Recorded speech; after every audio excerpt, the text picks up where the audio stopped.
and they wander into Ohio.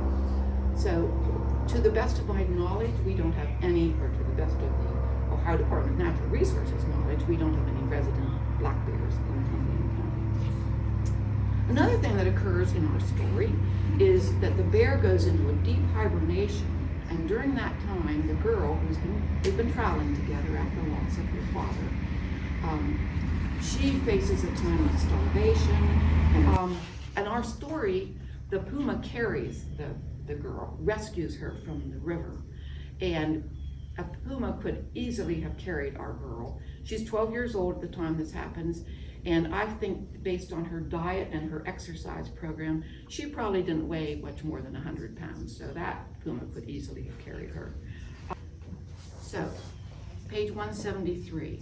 Nearing starvation, the girl spots a hare and takes it down with an arrow. Her father had taught her well how to hunt hare and rabbit. So what's the difference, or is there a difference? Is a rabbit a hare and a hare a rabbit? Well, they're two completely different species. And here we see the hare in the book is called a varying hare, which is also a snowshoe hare. The snowshoe hare turns white in the wintertime and brown in the summertime to camouflage itself, and that's why it's known as the varying hare. And here we have one turning brown. Another thing about the goldenrod in the book on page 181, the girl's walking and she sees goldenrods with what's called a gall. This one you can actually still have the flower on that one. See that enlarging there? That's called a gall. And in there is a larva of something called a goldenrod gall fly. So I'm just going to cut one open. I did at home and there was a little larva in there, so we'll see if we can find one in here. Oh yeah, there he is. Oh, he's good. And she opens him up and she eats the larva. Consume all kinds of things we find in nature. They consume, at one point the bear finds some wild apple trees and shakes it and down come apples.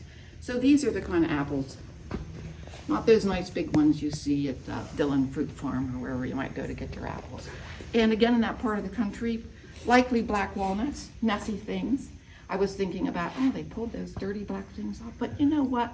I'm betting they didn't worry much about getting their hands dirty. Mm-hmm. So, I mean, when you do black walnuts, your hands get black and they stay that way. They made tea out of pine needles. I think these pine needles are just about right for making some tea, nice and aged.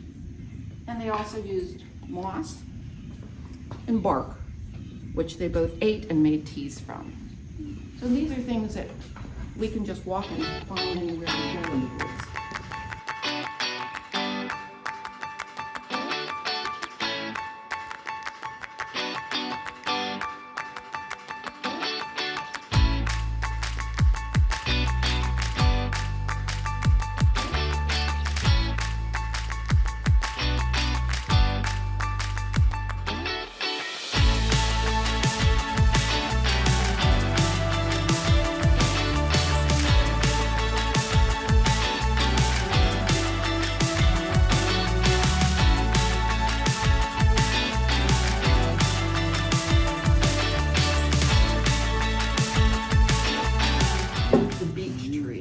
There's a beautiful excerpt on page 190 where she's really discovered a lot about nature at this point, and she puts her head against a beech tree, and they're always smooth and silver, and just concentrates and feels as though she can feel the earth speaking to her.